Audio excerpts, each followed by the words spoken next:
Myself Kumar Gaurav from JPIT Nalanda। हम लोग start करते हैं थर्मल इंजीनियरिंग।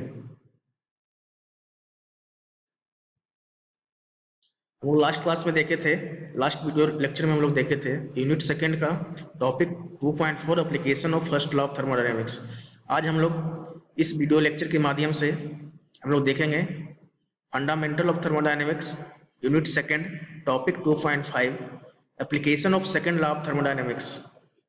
तो इससे पहले आप लोग को हम बता देना चाहते हैं कि सेकेंड लॉ ऑफ थर्मोडायनेमिक्स हम लोग के पास दो स्टेटमेंट था। फर्स्ट था केल्विन प्लैंक स्टेटमेंट, सेकंड था क्लॉसियस स्टेटमेंट।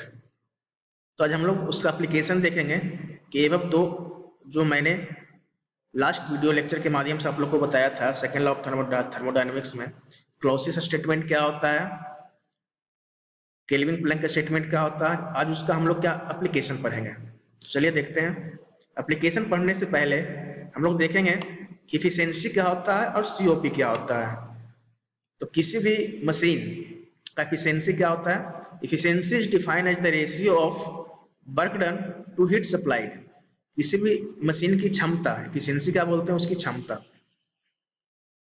रेशियो होता है वर्क डन और हीट सप्लाइड का, कितना मुझे वर्क डन मिला और मुझे कितना हीट सप्लाइड देना पड़ा वर्क डन करने के लिए। एक सिंपल वे में अगर बोला जाए तो एफिशिएंसी क्या होता है? किसी भी मशीन का एफिशिएंसी हम निकालें तो आउटपुट बाय इनपुट, लेकिन थर्मोडायनेमिक्स में मुझे आउटपुट क्या प्राप्त होता है? वर्क डन प्राप्त होता है। तो एफिशिएंसी क्या होगा? Work done by heat supplied. Coefficient of performance, coefficient of performance को शॉर्ट में बोलते हैं सीओपी। तो कोफिशिएंट ऑफ परफॉर्मेंस क्या होता है? It is the ratio of useful net effect to work required. अब नेट इफेक्ट यहाँ पे क्या होता है? नेट इफेक्ट का मतलब क्या होगा? या हीटिंग मिलेगा या कूलिंग मिलेगा। नेट कूलिंग इफेक्ट या net heating effect to work done. Basically coefficient of performance is reciprocal of efficiency. तो कोफिशिएंट ऑफ परफॉर्मेंस होता है एफिशिएंसी का उल्टा होता है। अगर हम एफिशिएंसी में क्या होता है? Work done by heat supplied, तो इसमें क्या हो रहा है? Net effect by work done या वर्क रिक्वायर्ड। नेक्स्ट है हीट इंजन। तो हम लोग इसमें देखेंगे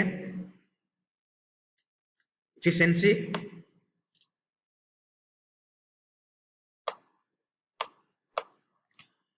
कि एफिशिएंसी हीट इंजन का क्या होता है, हीट पंप का क्या होता है और रेफ्रिजरेशन का क्या होता है।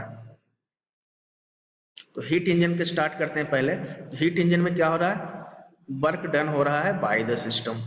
इसमें दो बॉडी है, हॉट बॉडी और कोल्ड बॉडी। या उसको हॉट रिजर्वायर बोला जाए या कोल्ड रिजर्वायर बोला जाए, या उसे हॉट बॉडी को आप सोर्स बोल सकते हैं, कोल्ड बॉडी को आप सिंक बोल सकते हैं। डिफरेंट टाइप्स का वर्ड यूज कर सकते हैं इसके लिए। तो इंजन, इंजन में क्या हो रहा है? हम Q2 अमाउंट ऑफ हीट कहां से प्राप्त हो रहा है? हॉट बॉडी से Q2 amount of heat engine को मिल रहा है, जिसके कारण वर्क डन हो रहा है, work done by the engine. Then after जो रेस्ट अमाउंट ऑफ हीट आया जो कोल्ड बॉडी में आ जाता है। तो कोल्ड बॉडी का जो हीट है Q1 है, हॉट बॉडी का हीट है Q2 है, और इंजन के थ्रू जो वर्क डन हो रहा है उसको WE से डिनोट किए हैं। तो यहाँ पे क्या हो जाएगा? Net work done. तो वर्क डन क्या निकालेंगे हम? एफिशिएंसी निकालेंगे। तो work done by heat supplied. Heat supplied क्या हो जाता है? Q2। इंजन में काम किसके थ्रू हो रहा है? वो एनर्जी, वो वर्क हीट Q2 प्राप्त हो रहा है। तो हीट सप्लाइड क्या हो जाएगा? Q2। वर्क डन क्या है? Q2 minus Q1। तो इसका एफिशिएंसी क्या हो गया? Work done by heat supplied. तो हीट वर्क डन का इक्वेशन क्या होता है? Q2 minus Q1 divided by में Q2। तो इस फॉर्मूला को याद रखना है। इस फॉर्मूला के हेल्प से लोग न्यूमेरिकल क्वेश्चन को बना सकते हैं। नेक्स्ट है रेफ्रिजरेटर। कि रेफ्रिजरेटर में कोफिशिएंट ऑफ परफॉर्मेंस, जो रेफ्रिजरेटर में हम लोग मेजर करते हैं कोफिशिएंट ऑफ परफॉर्मेंस। तो रेफ्रिजरेटर में क्या हो रहा है? रेफ्रिजरेटर का मतलब होता है किसी भी एक ऐसा डिवाइस जो कूलिंग इफेक्ट प्रोड्यूस करता है। तो यहाँ पे जो इफेक्ट की हम बात करते हैं, तो यहाँ पे क्या हो जाएगा? Cooling effect. As we know that coefficient of performance क्या होता है? Net effect by work done. तो यहाँ पे नेट इफेक्ट क्या हो रहा है, कूलिंग इफेक्ट होता है। तो कोल्ड बॉडी से Q1 हीट आया रेफ्रिजरेशन में। अब कोल्ड बॉडी से हॉट बॉडी में जाने के लिए हमको इंजन पे क्या करना पड़ेगा, रेफ्रिजरेटर को जो डिवाइस है उसमें क्या करना पड़ेगा, work done on the system करना पड़ेगा। हम लोग जो पढ़े थे क्लॉसियस स्टेटमेंट, क्लॉसियस स्टेटमेंट में क्या था कि कोई भी सोर्स है वो सिंक में ट्रांसफर हो सकता है। हॉट बॉडी से कोल्ड बॉडी में टेम्परेचर को, हीट को हम ट्रांसफर कर सकते हैं, लेकिन अगर मुझे कोल्ड बॉडी से हॉट बॉडी में टेम्परेचर को ट्रांसफर करना पड़ेगा तो वहाँ पे सिस्टम पे कोई ना कोई काम वर्क करना पड़ेगा। तो यहाँ पे क्या है, कोल्ड बॉडी से हीट Q1 रेफ्रिजरेशन को मिल रहा है, तो जो हीट Q1 है उसको ट्रांसफर हॉट बॉडी में करने के लिए हमको सिस्टम पे वर्क करना पड़ रहा है, जिसको हम WR से डिनोट किए हैं। तो यहाँ पे क्या है, Q2 बराबर Q1 प्लस WR। तो इस इक्वेशन से हम लोग निकाल सकते हैं WR बराबर, WR क्या हो गया, work done by refrigerator Q2 minus Q1। और as we know that coefficient of performance of क्या होता है, net effect by work done. तो नेट इफेक्ट यहाँ पे कूलिंग का नेट इफेक्ट है, तो Q1 क्या हो जाएगा, cooling effect by work done क्या हो गया, Q2 माइनस Q1। तो COP of refrigeration Q1 divided by में Q2 minus Q1। This is very very important formula for solving the numericals. Next है हीट पंप। हीट पंप और refrigeration दोनों एक दूसरे का सिमिलर है, बट इसमें जो डिजायर इफेक्ट है, नेट इफेक्ट है, वो डिफरेंट हो जाता है। रेफ्रिजरेशन के केस में जो नेट इफेक्ट था Q1 था, और हीट पंप के केस में जो नेट इफेक्ट है Q2 है। तो ये बस इस डिफरेंस को, बेसिक डिफरेंस को पता होना चाहिए कि रेफ्रिजरेशन में जो नेट इफेक्ट था, कूलिंग इफेक्ट वहां मिल रहा था Q1, और पंप के थ्रू मुझे हीटिंग इफेक्ट मिल रहा है जिसको Q2 बोलेंगे। बाकी सब कुछ रेफ्रिजरेशन के जैसा ही है। तो कोफिशिएंट ऑफ परफॉर्मेंस क्या होता है, नेट इफेक्ट बाय में वर्क डन। तो नेट इफेक्ट क्या है, heating effect, that is noted bye Q2, और वर्क डन क्या हो जाता है, Q2 माइनस Q1 सेम। तो यहाँ पे क्या हो जाएगा, Q2 डिवाइडेड बाय में Q2 minus Q1। This is the formula of coefficient of performance of heat pump. तो ये फार्मूला जो है coefficient of performance of heat pump का, हम लोग को याद रखना है।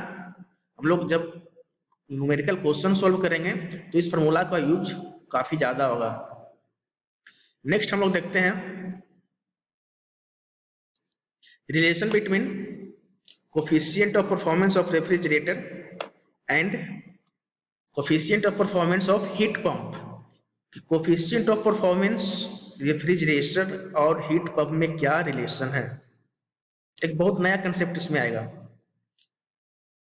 तो coefficient of performance of heat pump में मुझे पिछले स्लाइड से पता चला था heating effect by work done. तो हीटिंग इफेक्ट था Q2 डिवाइडेड बाय में Q2 माइनस Q1। अब इसको हम लोग लिख सकते हैं 1 plus Q1 by Q2 minus Q1। अगर इसको हम एलसीएम लेते हैं तो एलसीएम क्या आ जाएगा, Q2 माइनस Q1, तो ऊपर जाएगा तो Q2 minus Q1 plus Q1 आएगा। तो Q1 माइनस Q1 और प्लस Q1 क्या होगा, कैंसिल आउट हो जाएगा। तो ऊपर में क्या बचेगा, Q2, और नीचे में Q2 माइनस Q1। तो coefficient of performance of pump को हम 1 plus Q1 by Q2 minus Q1 लिख सकते हैं। अब Q1 by Q2 minus Q1 क्या है, coefficient of performance of refrigerator. तो coefficient of performance of heat pump बराबर क्या हो जाएगा, 1 plus coefficient of performance of refrigerator. तो इस इक्वेशन से मुझे क्या पता चला कि coefficient of performance of heat pump हमेशा 1 से बड़ा होगा। जो coefficient of performance of heat pump हमेशा ग्रेटर देन 1 से ज्यादा होगा। जो उसका वैल्यू आएगा, न्यूमेरिकल वैल्यू आएगा, हमेशा 1 से ज्यादा आएगा। तो from the above equation we see that coefficient of performance of heat pump is always greater than unity. तो coefficient of performance of heat pump हमेशा 1 से बड़ा होता है। तो ये रिलेशन है। आपको ऑब्जेक्टिव क्वेश्चन में इस रिलेशन के हेल्प से आपको ऑब्जेक्टिव क्वेश्चन आ जा सकता है। तो बहुत इंपॉर्टेंट कंसेप्ट मिला मुझे, coefficient of process, coefficient of performance of heat pump equal to 1 plus coefficient of performance of refrigerator. तो हम लोग ने आज ने क्या क्या सीखा। ए था thermal fundamental of thermodynamics unit second का topic 2.5 application of second law of thermodynamics. इसके अंदर हम लोग ने 3 टाइप्स के डिवाइस के बारे में स्टडी किया, हीट पंप, हीट इंजन और रेफ्रिजरेटर। तीनों का एफिशिएंसी सीओपी के बारे में स्टडी किया, जो हमारे एग्जाम पॉइंट ऑफ व्यू से बहुत ही मोस्ट इंपॉर्टेंट है। तो इस तीनों फार्मूला को हम लोग को याद रखना है। Thank you.